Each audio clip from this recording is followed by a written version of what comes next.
ಶಾಂತಿ. ಮೊದಲು ಬಾಪ್ದಾದರವರನ್ನು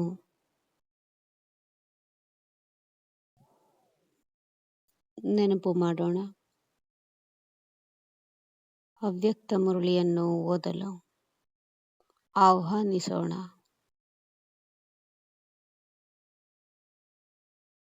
ಯಾವ ಸರ್ವೋಚ್ಚ ಪದವಿಗೆ ಮತ್ತು ಸ್ಥಿತಿಗೆ ಈ ಮುರಳಿಯನ್ನು ನುಡಿಸಿದ್ದಾರೋ ಅಂತಹ ಸರ್ವೋಚ್ಚ ಸ್ಥಿತಿಯ ಧಾರಣೆಯು ಈ ಮುರಳಿಯಿಂದ ಹಿಂದೆ ಆಗುವಂತೆ ಅವರಿಂದ ಆಶೀರ್ವಾದ ಪಡೆದುಕೊಳ್ಳೋಣ.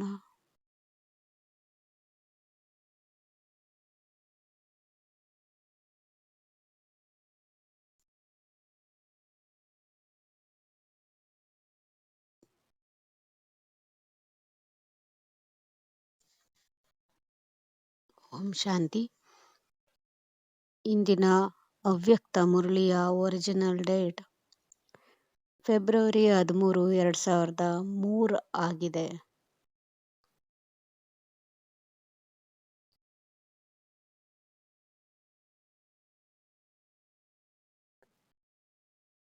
ವರ್ತಮಾನ ಸಮಯದಲ್ಲಿ ತಮ್ಮ ದಯಾಹೃದಯ ಹಾಗೂ ದಾತಾ ಸ್ವರೂಪವನ್ನು ಪ್ರತ್ಯಕ್ಷ ಮಾಡಿ.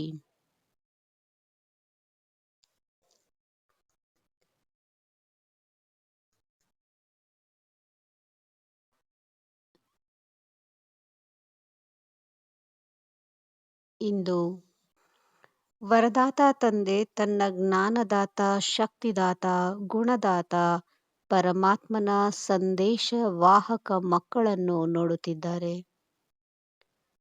ಪ್ರತಿಯೊಂದು ಮಗು ದಾತನಾಗಿ ಆತ್ಮಗಳನ್ನು ತಂದೆ ಸಮೀಪ ತರಲು ಅಂತರಾಳದಿಂದ ಪ್ರಯತ್ನ ಮಾಡುತ್ತಿದೆ.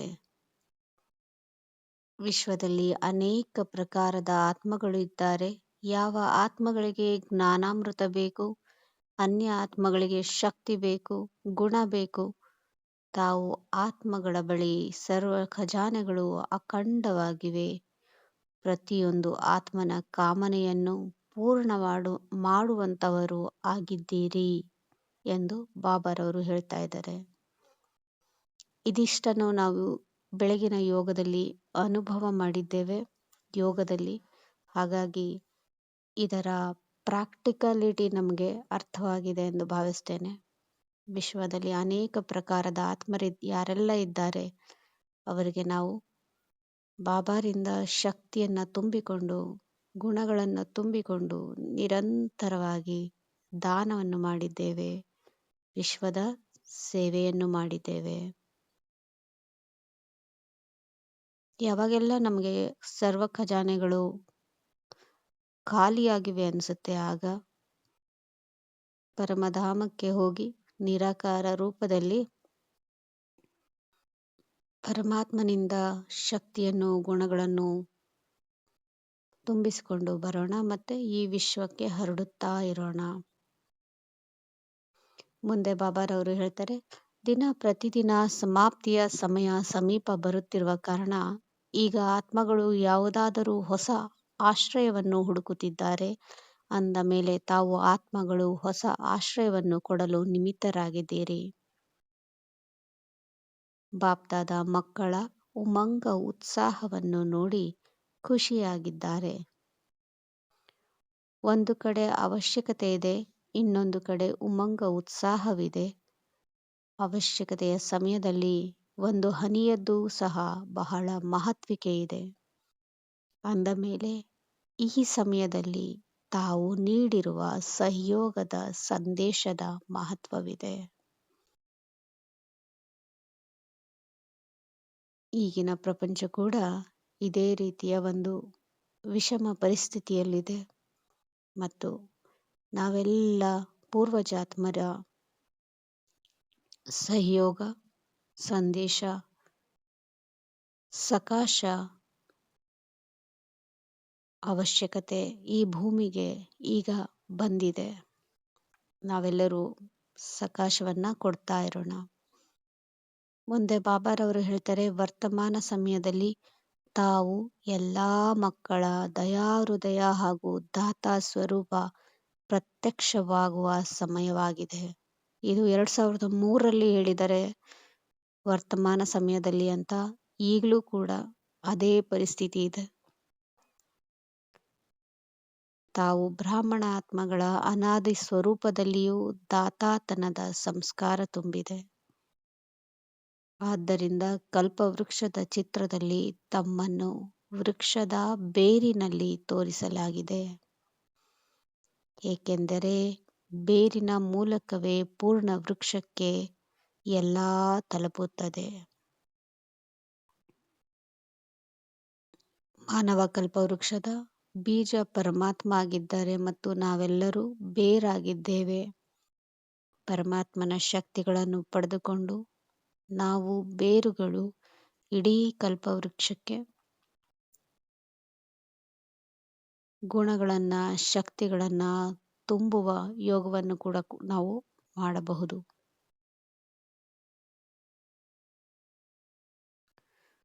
ಅನಾದಿ ಸ್ವರೂಪದ್ದಾಯ್ತು. ಈಗ ಬಾಬಾರವರು ಆದಿ ಸ್ವರೂಪದ ಬಗ್ಗೆ ಹೇಳ್ತಾ ಇದ್ದಾರೆ. ತಮ್ಮ ಆದಿ ಸ್ವರೂಪ ದೇವತಾ ರೂಪ.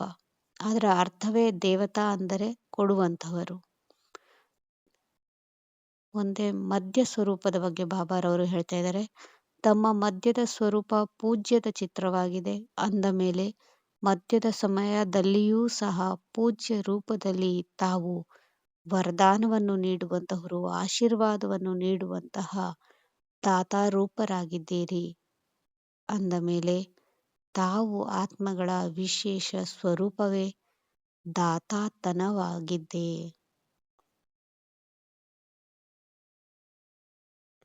ಅಂದ ಮೇಲೆ ಈಗಲೂ ಪರಮಾತ್ಮನ ಸಂದೇಶವಾಹಕರಾಗಿ, ಈಗಲೂ ಅಂದರೆ ಈ ಸಂಗಮ ಯುಗದಲ್ಲೂ ಬ್ರಾಹ್ಮಣ ರೂಪದಲ್ಲಿ ಕೂಡ ಸಂದೇಶವಾಹಕರಾಗಿ ವಿಶ್ವದಲ್ಲಿ ತಂದೆಯ ಪ್ರತ್ಯಕ್ಷತೆಯ ಸಂದೇಶವನ್ನ ಹರಡುತ್ತಿದ್ದೀರಿ. ಪ್ರತಿಯೊಬ್ಬ ಬ್ರಾಹ್ಮಣ ಮಗು ಪರಿಶೀಲನೆ ಮಾಡಿಕೊಳ್ಳಿ. ಅನಾದಿ ಆದಿ ದಾತನ ಸಂಸ್ಕಾರ ಪ್ರತಿಯೊಬ್ಬರ ಜೀವನದಲ್ಲಿ ಪ್ರತ್ಯಕ್ಷ ರೂಪದಲ್ಲಿ ಇರುತ್ತದೆಯೇ? ನಾವು ನಮ್ಮ ನಿತ್ಯ ಜೀವನದಲ್ಲಿ ದಾತಾತನದ ಸಂಸ್ಕಾರ ಎಷ್ಟಿದೆ? ನಾನಾತ್ಮ ಅವತರಿತನಾಗಿದ್ದೇನೆ, ನಾನಾತ್ಮ ಕೊಡೋದಕ್ಕಾಗಿ ಹುಟ್ಟಿದ್ದೇನೆ ಅಂದಾಗ ಇಡೀ ದಿನ ನಾವು ಕೊಡ್ತಾ ಇರಬೇಕು. ನನ್ನ ಪಾಡಿಗೆ ನಾನಿರೋದಲ್ಲ, ನನ್ನ ದುಃಖಗಳ ಮಡುವಿನಲ್ಲೇ ಅಳುತ್ತಾ ಕೂರುವುದಲ್ಲ, ಅನ್ಯರ ದುಃಖವನ್ನು ಕೇಳಿಸ್ಕೋಬೇಕಂದಾಗ ನಾನು ಶಾಂತವಾಗಿರಬೇಕು. ಅನ್ಯರಿಗೂ ದಾತಾಪನದಿಂದಾಗಿ ನಾವು ಕೊಡುತ್ತಾ ಇರಬೇಕು ಅಂತ ಬಾಬಾರವರು ಹೇಳ್ತಾ ಇದ್ದಾರೆ. ನಾವು ಇದನ್ನು ಇವತ್ತಿನ ದಿನ ರೂಢಿಸ್ಕೊಳ್ಳೋಣ. ಮುಂದೆ ಬಾಪ್ದಾದರವರು ಹೇಳ್ತಿದ್ದಾರೆ, ದಾತಾತನದ ಸಂಸ್ಕಾರ ಇರುವಂತಹ ಆತ್ಮಗಳ ಲಕ್ಷಣವಾಗಿದೆ. ಅವರು ಎಂದೂ ಸಹ ಇದನ್ನು ಸಂಕಲ್ಪ ಮಾತ್ರದಲ್ಲಿಯೂ ಮಾಡುವುದಿಲ್ಲ. ಯಾವುದನ್ನ ಯಾರಾದರೂ ಕೊಟ್ಟರೆ ಕೊಡುತ್ತೇನೆ, ಯಾರಾದರೂ ಮಾಡಿದ್ದರೆ ಮಾಡುತ್ತೇನೆ, ಇಲ್ಲ, ನಿರಂತರ ತೆರೆದ ಭಂಡಾರವಾಗಿರುತ್ತಾರೆ. ಬಾಪ್ದಾದ ಎಲ್ಲಾ ಕಡೆಯ ಮಕ್ಕಳ ದಾತಾತನದ ಸಂಸ್ಕಾರವನ್ನು ನೋಡುತ್ತಿದ್ದಾರೆ. ಏನು ನೋಡಿರಬಹುದು? ನಂಬರ್ ವಾರಂತೂ ಇದ್ದೀರಿ.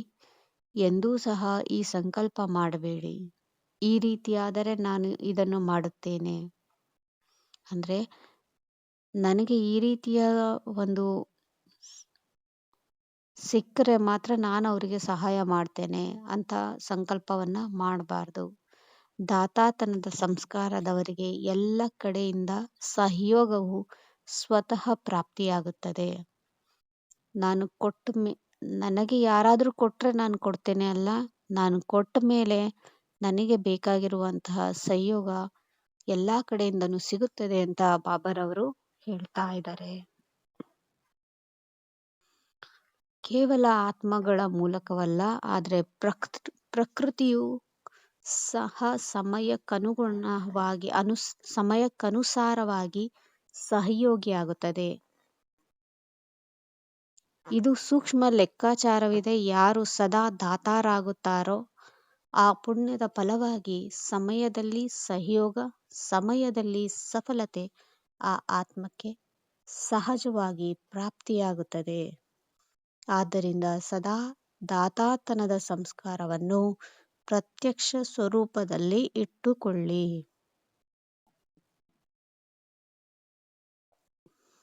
ಇದನ್ನ ನೋಟ್ ಮಾಡ್ಕೊಳ್ಳೋಣ, ಅಂಡರ್ಲೈನ್ ಮಾಡ್ಕೊಳ್ಳೋಣ. ನಾವು ದಾತಾರಾಗಿದ್ದೇವೆ. ಸದಾ ಸಹಯೋಗವನ್ನಾಗಲಿ ಅಥವಾ ಇನ್ಯಾವುದೇ ರೀತಿಯ ಗುಣಗಳ ದಾನ, ಶಕ್ತಿಗಳ ದಾನವನ್ನಾಗಲಿ ನಾವು ನೀಡುತ್ತಲೇ ಇರೋಣ. ಮತ್ತೆ ಆ ಪುಣ್ಯದ ಫಲವಾಗಿ ಸಮಯಕ್ಕೆ ಸರಿಯಾಗಿ ಸಹಯೋಗವನ್ನ, ಸಫಲತೆಯನ್ನ ಪ್ರಾಪ್ತಿ ಮಾಡಿಕೊಳ್ಳೋಣ. ಮುಂದೆ ಬಾಪ್ದಾದಾರವರು ಹೇಳ್ತಾ ಇದ್ದಾರೆ, ಪುಣ್ಯದ ಖಾತೆ ಒಂದಕ್ಕೆ 10ರಷ್ಟು ಫಲ ಕೊಡುತ್ತದೆ ಅಂದ ಮೇಲೆ ಇಡೀ ದಿನದಲ್ಲಿ ನೋಟ್ ಮಾಡಿಕೊಳ್ಳಿ. ಸಂಕಲ್ಪದ ಮೂಲಕ, ವಚನದ ಮೂಲಕ, ಸಂಬಂಧ ಸಂಪರ್ಕದ ಮೂಲಕ ಪುಣ್ಯಾತ್ಮರಾಗಿ ಪುಣ್ಯದ ಖಾತೆಯನ್ನು ಎಷ್ಟು ಜಮಾ ಮಾಡಿಕೊಂಡಿದ್ದೇನೆ. ಪುಣ್ಯದ ಖಾತೆ ಒಂದಕ್ಕೆ 10ರಷ್ಟು ಫಲ ಇದೆ ಅಂದಮೇಲೆ ಇಡೀ ದಿನ ನಾವು ಎಷ್ಟು ಪುಣ್ಯವನ್ನು ಜಮಾ ಮಾಡ್ತಾ ಇದ್ದೀವಿ ಅಂತ ನೋಟ್ ಮಾಡಿಟ್ಕೊಂಡು ಚೆಕ್ ಮಾಡಿಕೊಳ್ಳಬೇಕಾಗಿದೆ. ಬಾಬಾರವರು ಹೇಳ್ತಾರೆ, ಮನಸ ಸೇವೆಯೂ ಸಹ ಪುಣ್ಯದ ಖಾತೆಯಲ್ಲಿ ಜಮಾ ಆಗುತ್ತದೆ. ವಚನದ ಮೂಲಕ ಯಾವುದಾದರೂ ಬಲಹೀನ ಆತ್ಮವನ್ನು ಖುಷಿಯಲ್ಲಿ ತರುವುದು, ಚಿಂತೆಯಲ್ಲಿ ಇರುವಂತಹ ಆತ್ಮಕ್ಕೆ ಸ್ವಮಾನದ ಸ್ಮೃತಿಯಲ್ಲಿ ತರುವುದು, ಬೇಸರವಾದ ಆತ್ಮವನ್ನು ತಮ್ಮ ವಚನದ ಮೂಲಕ ಉಮಂಗ ಉತ್ಸಾಹದಲ್ಲಿ ತರುವುದು, ಸಂಬಂಧ ಸಂಪರ್ಕದಿಂದ ತಮ್ಮ ಶ್ರೇಷ್ಠ ಸಂಘದ ರಂಗಿನ ಅನುಭವ ಮಾಡಿಸುವುದು. ಈ ವಿಧಿಯಿಂದ ಪುಣ್ಯದ ಖಾತೆಯನ್ನು ಜಮಾ ಮಾಡಿಕೊಳ್ಳಬಹುದು. ಬಾಬಾರವರು ಯಾವಾಗೆಲ್ಲ ನಾವು ಜಮಾ ಮಾಡಿಕೊಳ್ಬಹುದು ಅಂತ ಕೂಡ ಹೇಳಿದ್ದಾರೆ. ಈ ಜನ್ಮದಲ್ಲಿ ಎಷ್ಟು ಪುಣ್ಯದ ಜಮಾ ಮಾಡಿಕೊಳ್ಳುತ್ತೀರೋ ಆ ಪುಣ್ಯದ ಖಾತೆಯು ಅರ್ಧಕಲ್ಪ ಅನುಭವಿಸುತ್ತೀರಿ. ಹಾಗೂ ಅರ್ಧಕಲ್ಪ ತಮ್ಮ ಜಡಚಿತ್ರವು ಪಾಪಿ ಆತ್ಮಗಳನ್ನು ವಾಯುಮಂಡಲದ ಮೂಲಕ ಪಾಪಗಳಿಂದ ಮುಕ್ತ ಮಾಡುತ್ತದೆ. ನಮ್ಮ ಪುಣ್ಯದ ಖಾತೆ ನಾವು ಅರ್ಧ ಕಲ್ಪ ನಾವು ಸತ್ಯುಗ ತ್ರೇತಾಯುಗದಲ್ಲಿ ಅನುಭವಿಸ್ತೇವೆ ಮತ್ತು ಇನ್ನರ್ಧ ಕಲ್ಪ ಪೂಜ್ಯ ಸ್ವರೂಪರಾಗಿ ನಮ್ಮ ವಾಯುಮಂಡಲದಿಂದ ಅಂದ್ರೆ ನಮ್ಮ ದೇವಸ್ಥಾನಗಳೆಲ್ಲ ಬಂದ್ರೆ ಸಾಕು, ಪಾಪಿಗಳ ಅನೇಕ ಪಾಪಗಳು ಭಸ್ಮವಾಗುವಷ್ಟು ಪವರ್ಫುಲ್ ನಾವಾಗಿದ್ದೇವೆ ಅಂತ ಬಾಬಾರವರು ಹೇಳ್ತಾ ಇದ್ದಾರೆ.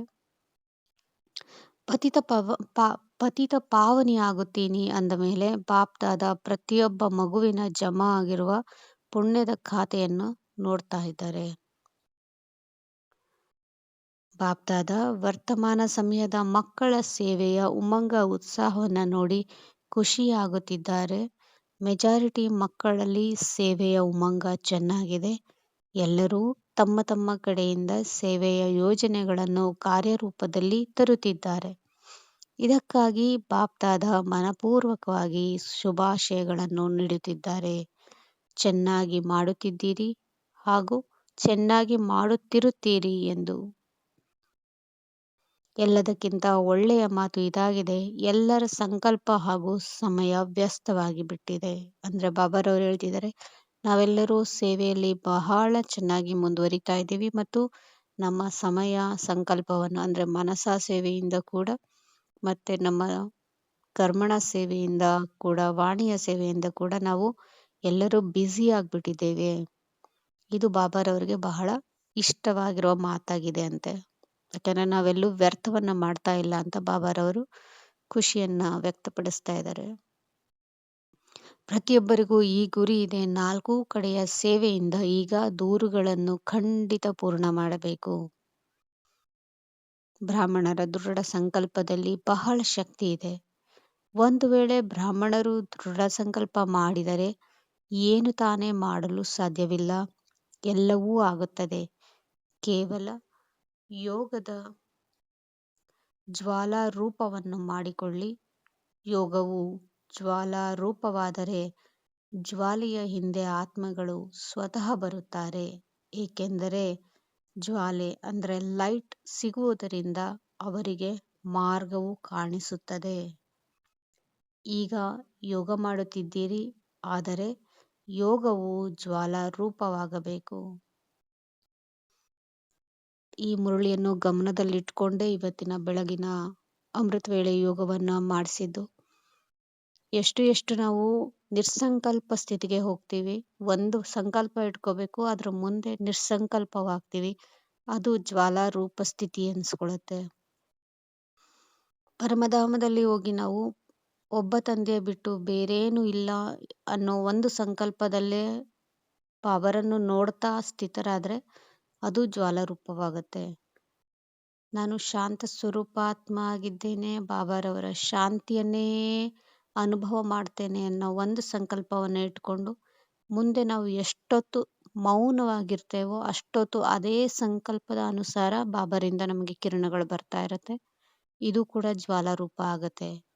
ಒಂದೇ ಸಂಕಲ್ಪ ಇರಬೇಕು ಜ್ವಾಲಾರೂಪ ಅಂದಾಗ. ಇಲ್ಲಾಂದ್ರೆ ಮಾಮೂಲಿ ಯೋಗ ಆಗತ್ತೆ. ನಿರಂತರ ಮಾತಾಡ್ತಾ ಇದ್ರೆ ಮಾಮೂಲಿ ಯೋಗ ಆಗ್ಬಿಡತ್ತೆ, ಜ್ವಾಲಾರೂಪ ಆಗಲ್ಲ ಅಂತ ಬಾಬಾರವರು ಹೇಳ್ತಾ ಇದ್ದಾರೆ. ಸೇವೆಯ ಉಮ್ಮಂಗ ಉತ್ಸಾಹವು ಚೆನ್ನಾಗಿ ವೃದ್ಧಿಯಾಗುತ್ತಿದೆ, ಆದರೆ ಯೋಗದಲ್ಲಿ ಜ್ವಾಲಾರೂಪವು ಈಗ ಅಂಡರ್ಲೈನ್ ಮಾಡಿಕೊಳ್ಳಿ, ಅಂದ್ರೆ ಗಮನ ಕೊಡಿ. ತಮ್ಮ ದೃಷ್ಟಿಯಲ್ಲಿ ಈ ರೀತಿ ಹೊಳಪು ಇರಲಿ, ಆ ದೃಷ್ಟಿಯಿಂದ ಒಂದಲ್ಲ ಒಂದು ಪ್ರಕಾರದ ಅನುಭೂತಿಯ ಅನುಭವವನ್ನು ಮಾಡಲಿ. ನಾವು ಜ್ವಾಲಾರೂಪ ಸ್ಥಿತಿಯಲ್ಲಿ ಬಂದಾಗ ನಮ್ಮ ದೃಷ್ಟಿಯಲ್ಲಿ ಕೂಡ ಪರಿವರ್ತನೆ ಆಗುತ್ತೆ. ಯಾಕಂದ್ರೆ ನಾವು ಒಂದು ಸಂಕಲ್ಪದಲ್ಲಿ ಬಾಬಾರವರನ್ನ ದಿಟ್ಟಿಸಿ ನೋಡ್ತಾ ಕುಳಿತಿರ್ತೇವೆ. ಆ ದೃಷ್ಟಿಗೆ ಸಾಕಷ್ಟು ಶಕ್ತಿ ಬಂದಿರುತ್ತೆ. ಆ ದೃಷ್ಟಿಯಿಂದ ಒಂದಲ್ಲ ಒಂದು ಪ್ರಕಾರದ ಅನುಭೂತಿ ನಾವೇನ್ ಬೆಳಗ್ಗೆ ಮಾಡಿರ್ತೀವಿ ಅದು ನಿತ್ಯ ಜೀವನದಲ್ಲಿ ಒಬ್ರಲ್ಲ ಒಬ್ರಿಗೆ ಆಗುತ್ತದೆ ಅಂತ ಬಾಬಾರವರು ಹೇಳ್ತಾ ಇದ್ದಾರೆ. ಹಾಗಾಗಿ ಜ್ವಾಲಾರೂಪ ಯೋಗಕ್ಕೆ ನಾವು ಹೆಚ್ಚು ಮಹತ್ವವನ್ನ ಕೊಡೋಣ. ಮುಂದೆ ಬಾಬಾರವರು ಹೇಳ್ತಾರೆ, ಬಾಪ್ ದಾದಾರವರಿಗೆ ವಿದೇಶದವರು ಯಾವ ಸಮಯದ ಕೂಗು ಎಂಬ ಸೇವೆಯನ್ನು ಮಾಡಿದ್ದರು. ಇದು ಯಾವ ಸಮಯದ ಕೂಗಲ್ಲ, ಸಮಯದ ಕೂಗು ಅನ್ನುವಂಥದ್ದು ಸೇವೆ ಮಾಡಿದ್ದರು. ಅದರ ವಿಧಿ ಇಷ್ಟವಾಗಿತ್ತು. ಕಾಲ್ ಆಫ್ ಟೈಮ್ ಅಂತೇಳಿ ವಿದೇಶದವರು ಈ ಸಮಯದಲ್ಲಿ ಒಂದು ಮಾಡಿದ್ರು. ಆ ಒಂದು ಸೇವೆ ಬಗ್ಗೆ ಬಾಬಾರವರು ಹೇಳ್ತಾ ಇದ್ದಾರೆ. ಚಿಕ್ಕ ಸಂಘಟನೆಯನ್ನು ಸಮೀಪ ತಂದರು. ಆ ರೀತಿ ಪ್ರತಿಯೊಂದು ಝೋನ್, ಪ್ರತಿಯೊಂದು ಸೇವಾ ಕೇಂದ್ರವು ಬೇರೆ ಬೇರೆ ಸೇವೆಯನ್ನ ಮಾಡುತ್ತಿದ್ದೀರಿ. ಆದರೆ ಯಾರಾದರೂ ಸರ್ವ ವರ್ಗಗಳ ಸಂಘಟನೆಯನ್ನು ಮಾಡಿ. ಚಿಕ್ಕ ಚಿಕ್ಕ ಸಂಘಟನೆಗಳಾಗಿ ಬಾಬಾರವರ ಮುಂದೆ ಬರ್ತಾ ಇದೆ. ಈಗ ಅಷ್ಟನ್ನ ಸೇರಿಸಿ ಸರ್ವ ವರ್ಗಗಳೇನಿದಾವೆ, ಅಂದ್ರೆ ನಾವು ಝೋನ್ ಅಂತ ಹೇಳ್ತೀವಿ, ಎಲ್ಲಾ ರೀತಿಯ ವಿಂಗ್ಸ್ ಮತ್ತೆ ಝೋನ್ ಅಂತ ಏನು ಬಾಬಾರವರು ವಿಂಗಡಣೆ ಮಾಡಿದ್ದಾರೆ, ಅವೆಲ್ಲವನ್ನು ಜೊತೆಗೆ ಸೇರಿಸಿ ಸಂಘಟನೆಯನ್ನ ಮಾಡಿ ಅಂತ ಬಾಬಾರವರು ಹೇಳ್ತಾ ಇದ್ದಾರೆ. ಬಾಪ್ದಾದ ಹೇಳಿದರು, ಹರಡಿರುವಂತಹ ಸೇವೆ ಬಹಳಷ್ಟು ಇದೆ, ಆದರೆ ಹರಡಿರುವ ಸೇವೆಯಿಂದ ಸ್ವಲ್ಪ ಸಮೀಪ ಬರುವಂತಹ ಯೋಗ್ಯ ಆತ್ಮಗಳ ಸಂಘಟನೆಯನ್ನು ಆರಿಸಿಕೊಳ್ಳಿ. ಅಂದ್ರೆ ಸೇವೆ ಬಹಳ ಹರಡಿದೆ, ಆದ್ರೆ ಹರಡಿರೋದ್ರಲ್ಲಿ ಇನ್ನೂ ತೀವ್ರ ಪುರುಷಾರ್ಥದಿಂದ ಸೇವೆಯನ್ನ ಮಾಡುವಂತಹ ಯೋಗ್ಯ ಆತ್ಮಗಳನ್ನ ಆಯ್ಕೆ ಮಾಡಿಕೊಂಡು ಅವರ ಸೇವೆಯ ಉಮ್ಮಂಗವನ್ನ ಹೆಚ್ಚಿಸಿ ಮತ್ತು ಬಾಬಾರವರ ಸಮೀಪ ತರ್ರಿ ಅಂತ ಹೇಳ್ತಾ ಇದ್ದಾರೆ. ಅಷ್ಟೊಂದು ಜನಗಳಲ್ಲಿ ಆಯ್ಕೆ ಮಾಡಿಕೊಂಡು ಅವ್ರಿಗೆ ಇನ್ನೂ ಹೆಚ್ಚಿನ ಒಂದು ಉಮಂಗ ಉತ್ಸಾಹವನ್ನ ತಗೊಂಬನ್ನಿ ಅಂತ ಬಾಬಾರವರು ಹೇಳ್ತಾ ಇದ್ದಾರೆ. ಬಾಬ್ದಾದ ನೋಡುತ್ತಾರೆ, ಅಂತಹ ಆತ್ಮಗಳು ಇದ್ದಾರೆ, ಆದರೆ ಈಗ ಆ ರೀತಿಯಾದ ಶಕ್ತಿಶಾಲಿ ಪಾಲನೆ ಸಂಘಟಿತ ರೂಪದಲ್ಲಿ ಸಿಗುತ್ತಿಲ್ಲ. ಬೇರೆ ಬೇರೆ ಯಥಾಶಕ್ತಿಯ ಪಾಲನೆಯೂ ಸಿಗುತ್ತಿದೆ. ಸಂಘಟನೆಯಲ್ಲಿ ಒಬ್ಬರನ್ನೊಬ್ಬರು ನೋಡಿಯೂ ಸಹ ಉಮ್ಮಂಗ ಬರುತ್ತದೆ. ಇವರು ಇದನ್ನು ಮಾಡುತ್ತಿದ್ದಾರೆ, ನಾನೂ ಸಹ ಮಾಡಬಹುದು, ನಾನೂ ಮಾಡುತ್ತೇನೆ ಎಂಬ ಉಮ್ಮಂಗ ಬರುತ್ತದೆ. ಅನೇಕ ಪ್ರತಿಭಾವಂತ ಸೇವಾಧಾರಿಗಳಿದ್ದಾರೆ, ಉಮ್ಮಂಗ ಉತ್ಸಾಹದಲ್ಲಿ ಇರುವಂತಹ ಪುರುಷಾರ್ಥಿಗಳಿದ್ದಾರೆ. ಅವರನ್ನು ನೋಡಿ ಸಂಘಟನೆಯ ಅನ್ಯ ಆತ್ಮರು ಕೂಡ ಪ್ರೇರಣೆಯನ್ನ ಪಡೆದುಕೊಳ್ತಾ ಇದ್ದಾರೆ ಅಂತ ಬಾಬಾರವರು ಈಗ ಹೇಳಿದ್ರು. ಬಾಪ್ದಾದ ಈಗ ಸೇವೆಯ ಪ್ರತ್ಯಕ್ಷವನ್ನು ಸಂಘಟಿತ ರೂಪದಲ್ಲಿ ನೋಡಲು ಇಚ್ಛಿಸುತ್ತಾರೆ. ಪ್ರಯತ್ನ ಚೆನ್ನಾಗಿ ಮಾಡುತ್ತಿದ್ದೀರಿ. ಪ್ರತಿಯೊಬ್ಬರೂ ತಮ್ಮ ವರ್ಗದ ಸ್ಥಾನದ ಝೋನಿನ ಸೇವಾ ಕೇಂದ್ರದ ಸೇವೆಯನ್ನು ಮಾಡುತ್ತಿದ್ದೀರಿ. ಬಾಪ್ದಾದ ಖುಷಿಯಾಗುತ್ತಾರೆ. ಈಗ ಸಮೀಪದಲ್ಲಿ ತನ್ನಿ. ಪ್ರವೃತ್ತಿಯವರ ಉಮಂಗವು ಬಾಪ್ದಾದರವರ ಬಳಿ ತಲುಪುತ್ತದೆ. ಪ್ರವೃತ್ತಿಯವರು ಅಂದರೆ ನಾವು ಗೃಹಸ್ಥಿಗಳು ಹಾಗೂ ಡಬಲ್ ವಿದೇಶದವರು ಸಹ ಡಬಲ್ ಕಾರ್ಯದಲ್ಲಿ ಇರುತ್ತಾ ಸೇವೆಯಲ್ಲಿ ಸ್ವಯಂನ ಪುರುಷಾರ್ಥದಲ್ಲಿ ಇದನ್ನು ನೋಡಿಯೂ ಸಹ ಬಾಪ್ದಾದ ಖುಷಿಯಾಗಿದ್ದಾರೆ. ಡಬಲ್ ವಿದೇಶದವರು ಡಬಲ್ ಕಾರ್ಯದಲ್ಲಿ ಇದ್ದಾರೆ ಅಂತ ಬಾಬಾರವರು ಹೇಳ್ತಾ ಇದ್ದಾರೆ. ಒಂದು ಸೇವೆ ಅದರಲ್ಲೂ ಕೂಡ ತುಂಬಾ ಚೆನ್ನಾಗಿದ್ದಾರೆ ಮತ್ತು ಸ್ವಪುರುಷಾರ್ಥದಲ್ಲಿ ಕೂಡ ತುಂಬಾ ಚೆನ್ನಾಗಿದ್ದಾರೆ ಅಂತ ಹೇಳ್ತಾ ಇದ್ದಾರೆ. ಬ್ರಾಹ್ಮಣ ಆತ್ಮಗಳು ವರ್ತಮಾನ ವಾಯುಮಂಡಲವನ್ನು ನೋಡಿ ವಿದೇಶದಲ್ಲಿ ಹೆದರುತ್ತಿಲ್ಲವೇ? ಡಬಲ್ ವಿದೇಶಗಳು ಏರುಪೇರಿನಲ್ಲಿ ಇದ್ದೀರೋ ಅಥವಾ ಅಚಲರಾಗಿದ್ದೀರೋ? ಅಚಲರೇ. ಏರುಪೇರಿನಲ್ಲಿ ಇಲ್ಲ ತಾನೆ. ಯಾರು ಅಚಲರಾಗಿದ್ದೀರೋ ಅವರು ಕೈ ಎತ್ತಿ. ಅಚಲರಾಗಿದ್ದೀರಿ. ನಾಳೆ ಏನಾದರೂ ಆಗಿಬಿಟ್ಟರೆ ಆದರೂ ಸಹ ಅಚಲರಾಗಿರುತ್ತೀರಲ್ಲವೇ? ಏನಾಗುತ್ತದೆ? ಏನೂ ಆಗುವುದಿಲ್ಲ. ಬಾಬಾರವರು ಹೇಳ್ತಾ ಇದ್ದಾರೆ, ಏನೇ ಆದರೂ ಕೂಡ ಅಚಲರಾಗಿರ್ತೀರಾ ಅಂತ ಕೈ ಎತ್ತಿ ಬಿಡಿ. ಮುಂದೆ ಏನಾದರೂ ಕೂಡ ನಮಗೇನೂ ಆಗೋದಿಲ್ಲ ಅಂತ ಆಶ್ವಾಸನೆಯನ್ನು ಬಾಬಾರವರು ಕೊಟ್ಟಿದ್ದಾರೆ. ತಾವು ಬ್ರಾಹ್ಮಣರ ಮೇಲೆ ಪರಮಾತ್ಮನ ಛತ್ರಛಾಯೆ ಇದೆ. ಹೇಗೆ ವಾಟರ್ ಪ್ರೂಫ್ ಎಷ್ಟೇ ನೀರು ಇದ್ದರೂ ಸಹ ವಾಟರ್ ಪ್ರೂಫ್ ಆಗಿ ಬಿಡುತ್ತದೆ, ಅಂದರೆ ನೀರು ಒಳಗಡೆ ಹೀರಿಕೊಳ್ಳೋದಿಲ್ಲ. ಹಾಗೆಯೇ ಎಷ್ಟೇ ಏರುಪೇರು ಇರಲಿ ಬ್ರಾಹ್ಮಣ ಆತ್ಮಗಳು ಪರಮಾತ್ಮನ ಛತ್ರಛಾಯೆಯ ಒಳಗಡೆ ಸದಾ ನಿಶ್ಚಿಂತರು.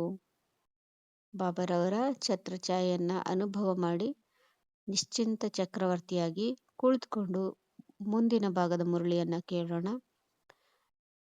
ನಿಶ್ಚಿಂತ ಚಕ್ರವರ್ತಿಗಳು ತಾನೇ. ಸ್ವಲ್ಪ ಸ್ವಲ್ಪ ಚಿಂತೆ ಇದೆಯೇ ಏನಾಗುತ್ತದೋ ಎಂದು? ಇಲ್ಲ, ನಿಶ್ಚಿಂತ ಸ್ವರಾಜ್ಯಾಧಿಕಾರಿಗಳು ಆಗಿ ನಿಶ್ಚಿಂತ ಚಕ್ರವರ್ತಿಗಳಾಗಿ ಅಚಲ ಅಡೋಲ ಸ್ಥಿತಿಯಲ್ಲಿ ಸ್ಥಿತರಾಗಿರಿ. 3 ಪಾಯಿಂಟ್ ಹೇಳ್ತಾ ಇದ್ದಾರೆ. ಸ್ವರಾಜ್ಯಾಧಿಕಾರಿಗಳಾಗಿ ನಿಶ್ಚಿಂತ ಚಕ್ರವರ್ತಿಗಳಾಗಿ ಅಚಲ ಅಡೋಲ ಸ್ಥಿತಿಯಲ್ಲಿ ಸ್ಥಿತರಾಗಿರಿ. ಸ್ಥಿತಿಯಿಂದ ಕೆಳಗಡೆ ಇಳಿಯಬೇಡಿ. ಅಪ್ಸೆಟ್ ಆಗುವುದು ಎಂದರೆ ಅರ್ಥ ಸ್ಥಿತಿಯಲ್ಲಿ ಸ್ಥಿತರಾಗಿಲ್ಲವೆಂದಾಗ ಅಪ್ಸೆಟ್ ಆಗುತ್ತಾರೆ. ಅಂದರೆ ಬಾಬಾರವರು ಹಿಂದಿಲಿ ಹೇಳಿದ್ದಾರೆ, ಅಪ್ಸೆಟ್ ಆಗುವುದರಿಂದ ಸ್ಥಿತಿಯ ಸೆಟ್ನಿಂದ ಕೆಳಗಿಳಿಯೋದು. ಸೆಟ್ ಆಗಿಲ್ಲ, ಸ್ಥಿತಿಯಲ್ಲಿ ನಾವು ಸೆಟ್ ಆಗಿಲ್ಲ ಅಂದಾಗ ಅಪ್ಸೆಟ್ ಆಗ್ತೀವಿ. ಸೆಟ್ ಆಗುವುದು ಅಂದರೆ ಪ್ರಾಕ್ಟಿಕಲ್ ಆಗಿ ನಾನು ಆತ್ಮ ಆಗಿದ್ದೇನೆ, ನಾನು ಈ ಪಾತ್ರವನ್ನು ನಿರ್ವಹಿಸ್ತಿದ್ದೇನೆ ಎಂಬ ಸ್ಮೃತಿಯನ್ನು ಇಟ್ಕೋಬೇಕು. ಪ್ರತಿಯೊಬ್ಬರು ನಮ್ಮ ಜೊತೆ ಹೇಗೆ ವ್ಯವಹರಿಸಿದ್ರು ಕೂಡ ಆ ಆತ್ಮ ಕೂಡ ಆ ಪಾತ್ರದ ಮೂಲಕ ವ್ಯವಹರಿಸ್ತಿದೆ ಅನ್ನೋದನ್ನ ನೆನ್ಪಿಟ್ಕೋಬೇಕು. ಆ ನೆನಪು ಉಳಿಯೋದಕ್ಕೋಸ್ಕರ ನಾನು ಬಾರಿ ಬಾರಿ ಚೆಕ್ ಮಾಡಬೇಕು, ನಾನು ಸ್ಥಿತಿಯಲ್ಲಿ ಸೆಟ್ ಆಗಿದ್ದೇನಾ ಅಂತ. ನಾನು ಯಾವಾಗ ಸೆಟ್ ಆಗಿರಲ್ಲ ಆಗ ಅನ್ಯರ ಮಾತುಗಳು ನಮಗೇನಾಗತ್ತೆ, ಅಪ್ಸೆಟ್ ಮಾಡುತ್ತೆ. ಇದನ್ನ ಬಾಬಾರವರು ಹೇಳ್ತಾ ಇದ್ದಾರೆ.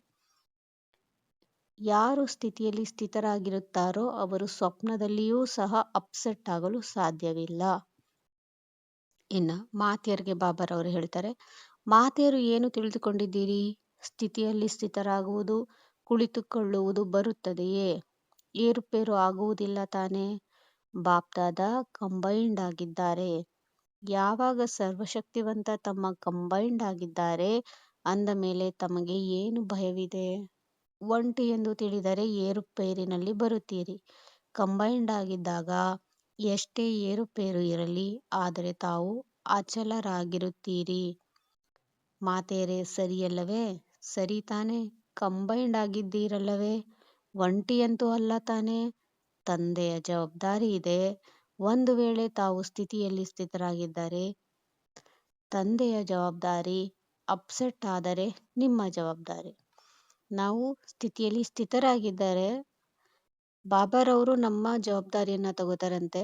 ನಾವು ಅಪ್ಸೆಟ್ ಆಗಿದ್ದರೆ ಅದು ನಾವೇ ನಮ್ಮ ಜವಾಬ್ದಾರಿಯನ್ನ ತಗೋಬೇಕು. ನಮಗೆ ಬರುವಂತ ಸಂಕಟಗಳನ್ನ ನಾವೇ ತೀರಿಸ್ಕೊಳ್ಬೇಕಾಗತ್ತೆ ಅಂತ ಬಾಬಾರವರು ಹೇಳ್ತಾರೆ. ಬಾಬಾರವರು ಆಗ್ಲೇ ಹೇಳಿದ್ರು, ಛತ್ರಛಾಯೆಯಲ್ಲಿರಿ, ನಿಶ್ಚಿಂತ ಚಕ್ರವರ್ತಿಗಳಾಗಿ ಅಂತ. ಬಾಬಾರವರು ಇನ್ನೊಂದು ಸಲಹೆಯನ್ನ ಕೊಡ್ತಾ ಇದ್ದಾರೆ, ಕಂಬೈಂಡ್ ಸ್ವರೂಪದಲ್ಲಿರಿ. ಮಾತೆಯರು ಸಾಮಾನ್ಯವಾಗಿ ನಾನು ಒಂಟಿಯಾಗಿದ್ದೇನೆ, ನನಗೆ ಯಾರು ಇಲ್ಲ, ನನಗೆ ಯಾರು ಬೆಲೆ ಕೊಡಲ್ಲ ಅನ್ನೋದು ಜಾಸ್ತಿ ಅಲ್ವಾ. ಅದಕ್ಕೆ ಬಾಬಾರವರು ಕಂಬೈನ್ಡ್ ಸ್ವರೂಪದಲ್ಲಿರಿ, ನನ್ನನ್ನು ಸದಾ ಜೊತೆಯಲ್ಲಿ ಇಟ್ಕೊಳ್ರಿ ಅಂತ ಸಲಹೆ ಕೊಟ್ಟಿದ್ದಾರೆ. ಮುಂದೆ ಬಾಬಾರವರು ಹೇಳ್ತಾರೆ, ಆತ್ಮಗಳಿಗೆ ಸಂದೇಶದ ಮೂಲಕ ಸಹಯೋಗ ಕೊಡುತ್ತಾ ಇದ್ದರೆ ಆಗ ದಾತಾ ಸ್ವರೂಪದಲ್ಲಿ ಸ್ಥಿತರಾಗಿರುತ್ತೀರಿ. ಆಗ ದಾತಾತನದ ಪುಣ್ಯದ ಫಲ ಶಕ್ತಿ ಸಿಗುತ್ತಿರುತ್ತದೆ. ನಡೆಯುತ್ತಾ ತಿರುಗಾಡುತ್ತಾ ತಮ್ಮನ್ನು ಆತ್ಮ ಮಾಡಿಸುವಂತಹದ್ದು ಹಾಗೂ ಈ ಕರ್ಮೇಂದ್ರಿಯಗಳು ಮಾಡುವ ಕರ್ಮಚಾರಿಯಾಗಿದೆ. ಈ ಆತ್ಮದ ಸ್ಮೃತಿಯ ಅನುಭವ ಸತ್ತಾ ಪ್ರತ್ಯಕ್ಷ ರೂಪದಲ್ಲಿ ಇರಲಿ. ನಾನಿರುವುದೇ ಆತ್ಮ ಈ ರೀತಿಯಲ್ಲ, ಸ್ಮೃತಿಯಲ್ಲಿ ಪ್ರತ್ಯಕ್ಷ ರೂಪದಲ್ಲಿ ಇರಲಿ. ಮರೆತು ಹೋಗಿರುತ್ತದೆ, ಆದರೆ ಪ್ರತ್ಯಕ್ಷ ರೂಪದಲ್ಲಿ ಇರುವುದರಿಂದ ಆ ನಶೆ, ಖುಷಿ ಹಾಗೂ ನಿಯಂತ್ರಣ ಶಕ್ತಿ ಇರುತ್ತದೆ, ಆನಂದವೂ ಇರುತ್ತದೆ.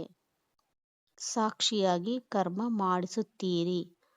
ಇದಿಷ್ಟು ಪ್ಯಾರಾಗ್ರಾಫಲ್ಲಿ ಬಾಬಾರವರು ದೇಹಿ ಅಭಿಮಾನಿಯ ಸ್ಥಿತಿಯನ್ನ ಹೇಳ್ತಾ ಇದ್ದಾರೆ. ದೇಹಿ ಅಭಿಮಾನಿ ಅಂದಾಗ ನಾನಾತ್ಮ ದೇಹದಲ್ಲಿ ಇದ್ದುಕೊಂಡು ಕರ್ಮೇಂದ್ರಿಯಗಳ ಮೂಲಕ ಕರ್ಮವನ್ನ ಮಾಡಿಸುತ್ತೇನೆ. ಈ ಸ್ಥಿತಿಯನ್ನ ನಾವು ಇಡೀ ದಿನದಲ್ಲಿ ಅನುಭವ ಮಾಡಬಹುದು. ಯಾಕೆಂದ್ರೆ ಇಡೀ ದಿನ ನಾವು ಈ ಕರ್ಮೇಂದ್ರಿಯಗಳ ಮೂಲಕ ಕೆಲಸವನ್ನ ಮಾಡ್ತೇವೆ. ಹಾಗಾಗಿ ಬಾಬಾರವರು ಹೇಳ್ತಾ ಇದ್ದಾರೆ, ದಾತಾ ಸ್ವರೂಪದಲ್ಲಿ ಸ್ಥಿತರಾಗಿರಿ, ಅದರ ಪುಣ್ಯದ ಶಕ್ತಿ ಸಿಗುತ್ತೆ. ಮತ್ತು ನಡೆಯುತ್ತಾ ತಿರುಗಾಡುತ್ತಾ ಈ ಆತ್ಮ ಮಾಡಿಸ್ತಾ ಇದೆ ಮತ್ತು ಕರ್ಮೇಂದ್ರಿಯಗಳು ಮಾಡುವ ಕರ್ಮಚಾರಿಗಳಾಗಿವೆ ಅಂತ ಈ ಸ್ಮೃತಿಯನ್ನು ಸದಾ ಪ್ರತ್ಯಕ್ಷ ರೂಪದಲ್ಲಿ ಇಟ್ಕೊಳ್ಳಿ. ಈಗ ದೇಹ ಹೆಂಗೆ ನಮಗೆ ಪ್ರತ್ಯಕ್ಷವಾಗಿ ಕಾಣಿಸ್ತಾ ಇದೆ, ಈ ಕೈ ಮಾಡ್ತಾ ಇದೆ ಅನ್ನೋದು ಪ್ರತ್ಯಕ್ಷವಾಗಿ ಕಾಣಿಸ್ತಾ ಇದೆ, ಅಷ್ಟು ಪ್ರತ್ಯಕ್ಷವಾಗಿ ನಾನಾತ್ಮ ಈ ಕೈ ಮೂಲಕ ಮಾಡಿಸ್ತಾ ಇದ್ದೀನಿ ಅನ್ನೋ ಸ್ಮೃತಿ ಅಚ್ಚುಳಿಯದೆ ನಮ್ಮಲ್ಲಿ ಇರಬೇಕು ಅಂತ ಬಾಬಾರವರು ಹೇಳ್ತಾರೆ. ಯಾವಾಗ ಪ್ರತ್ಯಕ್ಷ ರೂಪದಲ್ಲಿ ನನಗೆ ಈ ಸ್ಮೃತಿ ಇರುತ್ತೆ, ಆಗ ನಶೆ, ಖುಷಿ ಮತ್ತು ನಿಯಂತ್ರಣ ಶಕ್ತಿ ಕೂಡ ಇರುತ್ತೆ. ನಿಯಂತ್ರಣ ಶಕ್ತಿ ಯಾಕೆ ಬೇಕು? ನನ್ನ ಕರ್ಮೇಂದ್ರಿಯಗಳಿಂದ ಯಾವುದೇ ರೀತಿಯ ತಪ್ಪಾಗಬಾರ್ದು, ವಿಕಾರಗಳು ಬಳಸಬಾರ್ದು. ಅದಕ್ಕೆ ನಿಯಂತ್ರಣ ಶಕ್ತಿ ನನ್ನ ಸ್ಮೃತಿ ಕೊಡುತ್ತೆ. ಇದರಿಂದ ಆನಂದ ಕೂಡ ಇರುತ್ತೆ ಅಂತ ಹೇಳ್ತಾ ಇದ್ದಾರೆ. ಯಾಕೆಂದ್ರೆ ಸಾಕ್ಷಿಯಾಗಿ ಕರ್ಮ ಮಾಡಿಸುತ್ತೀರಿ. ಸಾಕ್ಷಿಯಾಗಿ ಕರ್ಮ ಮಾಡಿಸ್ತೀರಿ ಅಂದಾಗ ನಾನು ಆತ್ಮ ಅನ್ನೋ ಸ್ಮೃತಿಯಲ್ಲಿ ಇಟ್ಕೊಂಡು ಕರ್ಮೇಂದ್ರಿಯ ಇದ್ದೇನೆ. ನಾನು ಪಾತ್ರವಾಗಿ ಕರ್ಮ ಮಾಡ್ತಾ ಇಲ್ಲ. ನಾನು ಇನ್ಯಾವುದೋ ಒಂದು ಸಂಬಂಧದಲ್ಲಿ ಇದ್ಕೊಂಡು ಕರ್ಮವನ್ನ ಮಾಡ್ತಾ ಇಲ್ಲ. ಸಂಬಂಧದಲ್ಲಿದ್ದಾಗ, ಪಾತ್ರದಲ್ಲಿದ್ದಾಗ ನನ್ನ ಕರ್ಮಗಳು ಸ್ವಾರ್ಥದ್ದಾಗಿರ್ಬೋದು, ಮೋಹದ್ದಾಗಿರ್ಬೋದು, ಅಥವಾ ಹೆಸರುವಾಸಿ ಆಗ್ಲಿಕ್ಕೋಸ್ಕರ, ಒಳ್ಳೆಯವರು ಅನ್ಸ್ಕೊಳ್ಳೋಕ್ಕೋಸ್ಕರ ಕರ್ಮಗಳು ಕೂಡ ಆಗಿರ್ಬೋದು. ಆದರೆ ಆತ್ಮ ಎಂದು ಮಾಡಿದಾಗ, ಯಾವುದೇ ಫಲದ ಅಪೇಕ್ಷೆ ಇಟ್ಕೊಳ್ದಲ್ಲೇ ಮಾಡಿದಾಗ ನಾನು ಸಾಕ್ಷಿಯಾಗಿ ಮಾಡ್ತಾ ಇದ್ದೀನಿ. ಹಾಗಾಗಿ ಇದರಿಂದ ನಾನು ಸದಾ ಆನಂದವಾಗಿರ್ಬೋದು ಅಂತ ಬಾಬಾರವರು ಹೇಳ್ತಾ ಇದ್ದಾರೆ. ಪದೇ ಪದೇ ಪರಿಶೀಲನೆ ಮಾಡಿಕೊಳ್ಳಿ. ಮಾಡಿಸುವಂತಹವನಾಗಿ ಕರ್ಮವನ್ನು ಮಾಡಿಸುತ್ತಿದ್ದೇನೆಯೇ? ಅಂದ್ರೆ ನಾನು ಆತ್ಮ ಈ ಕರ್ಮೇಂದ್ರಿಯಗಳಿಂದ ಮಾಡಿಸ್ತಾ ಇದ್ದೀನಿ ಅನ್ನೋ ಸ್ಮೃತಿ ಇದೆನಾ? ಹೇಗೆ ರಾಜ ತನ್ನ ಕರ್ಮೇಂದ್ರಿಯಗಳನ್ನು ಆರ್ಡರ್ನಲ್ಲಿ ಇಟ್ಟುಕೊಳ್ಳುತ್ತಾನೆ, ಆಜ್ಞೆಯಂತೆ ಮಾಡಿಸುತ್ತಾನೆ, ಆ ರೀತಿ ಆತ್ಮ ಮಾಡಿಸುವಂತಹ ಸ್ವರೂಪದ ಸ್ಮೃತಿಯಲ್ಲಿ ಇದ್ದಾಗ ಸರ್ವ ಕರ್ಮೇಂದ್ರಿಯಗಳು ಆಜ್ಞೆಯನುಸಾರ ಇರುತ್ತವೆ. ಮಾಯೆಯ ಆಜ್ಞೆಯಲ್ಲಿ ಇರುವುದಿಲ್ಲ, ತಮ್ಮ ಆಜ್ಞೆಯಲ್ಲಿ ಇರುತ್ತವೆ. ಇಲ್ಲವಾದರೆ ಮಾಯೆ ನೋಡುತ್ತದೆ. ಮಾಡಿಸುವಂತಹ ಆತ್ಮ ಹುಡುಗಾಟದಲ್ಲಿ ಇದ್ದರೆ ಮಾಯೆ ಆಜ್ಞೆಯನ್ನು ಮಾಡಲು ಶುರು ಮಾಡುತ್ತದೆ. ಕೆಲವೊಮ್ಮೆ ಸಂಕಲ್ಪದ ಶಕ್ತಿ, ಕೆಲವೊಮ್ಮೆ ಮುಖದ ಶಕ್ತಿ ಮಾಯೆ ಆಜ್ಞೆಯಂತೆ ನಡೆಯುತ್ತದೆ.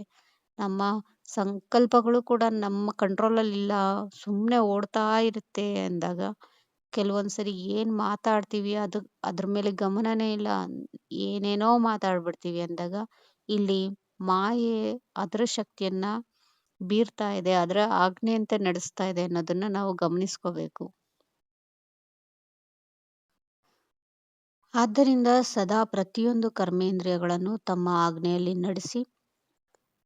ಇಷ್ಟವಿರಲಿಲ್ಲ, ಆದರೆ ಆಗಿಯೇ ಹೋಯಿತು ಅಂತ ಹೇಳುವುದಿಲ್ಲ. ಯಾವುದು ಇಚ್ಛಿಸುತ್ತೀರೋ ಅದೇ ಆಗುತ್ತದೆ. ಅಂದ್ರೆ ನಮ್ಮ ಕಂಟ್ರೋಲಲ್ಲಿ ನಾವಿದ್ದಾಗ ನಾನು ಆತ್ಮ ಏನ್ ಅನ್ಕೋತೀನೋ ಅದೇ ಮಾತನ್ನೇ ಆಡ್ತೇನೆ. ನಾನು ಅಥವಾ ಏನ್ ಅನ್ಕೊಂತೀಯೋ ಅಂಥದ್ದೇ ಸಂಕಲ್ಪವನ್ನ ಮಾಡ್ತೇನೆ. ಆದ್ರೆ ಯಾವಾಗ ನನ್ನ ಕಂಟ್ರೋಲಲ್ಲಿಲ್ಲ, ನಾನು ಇಂದ್ರಿಯಗಳನ್ನ ನನ್ನ ಆಜ್ಞೆಯಂತೆ ನಡೆಸ್ತಿಲ್ಲ, ಆಗ ಮಾಯೆ ತನಗಿಷ್ಟ ಬಂದಂತೆ ನಮ್ಮ ಹಳೆಯ ಸಂಸ್ಕಾರಗಳಿಂದ ಸಂಕಲ್ಪಗಳನ್ನ ಮಾಡಿಸುತ್ತೆ. ಹಳೆಯ ಸಂಸ್ಕಾರಗಳಿಂದ ಅದೇ ರೀತಿಯ ಹಳೆಯ ಮಾತುಗಳನ್ನ ಆಡಿಸುತ್ತೆ. ಎದುರಿಗಿರೋ ವ್ಯಕ್ತಿಗೆ ದುಃಖ ಕೂಡ ಆಗಬಹುದು ಅದರಿಂದಾಗಿ.